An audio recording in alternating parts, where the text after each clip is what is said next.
Hello guys, welcome back to our channel. ఈ రోజు అయితే మేము గచ్చిబౌలిలో ఉన్న పల్లెవిందు రెస్టారెంట్ కి అయితే వచ్చాము. ఇది కంప్లీట్ గా విలేజ్ థీమ్ తో సెటప్ చేస్తున్నారు. రెస్టారెంట్ లోకి ఎంటర్ అవుతున్నప్పుడు కూడా పల్లెటూరు ఇంట్లోకి వెళ్తున్న ఫీల్ వచ్చింది మాకందరికి. ఇంకా ఇక్కడైతే మెనూ రాసి పెట్టున్నారు పల్లెవిందు అని చెప్పి. ఇక్కడ పెయింటింగ్స్ అంతా కూడా వేసి ఉన్నారు విలేజ్ థీమ్ కి సంబంధించినట్టు. ఇంకా స్టెప్స్ దగ్గర అయితే ఒక ఎద్దుల బండి లాగా అరేంజ్ చేస్తున్నారు. చాలా బాగుంది చూడడానికి. మేము వెళ్ళిన టైంకి అయితే కింద క్లోజ్ లో ఉన్నింది, ఓన్లీ పైన మాత్రమే ఓపెన్ లో ఉన్నింది. ఇంకా స్టెప్స్ దగ్గర ఇలాగా పాతకాలపు వస్తువులంతా కూడా దాని పేర్లు రాసి డిస్ప్లే లాగా పెట్టున్నారు అందరికి తెలియడం కోసం.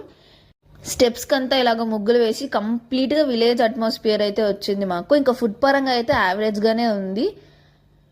మీరు కూడా ఒకసారి వెళ్ళి ట్రై చేసి మీకు ఎలా అనిపించిందో కమెంట్ సెక్షన్ లో కమెంట్ చేయండి. మీకు ఈ వీడియో నచ్చినట్టయితే లైక్ చేయండి, అలాగే మీ ఫ్యామిలీ అండ్ ఫ్రెండ్స్తో షేర్ చేయండి. మా ఛానల్ని సబ్స్క్రైబ్ చేసుకోండి. బాయ్.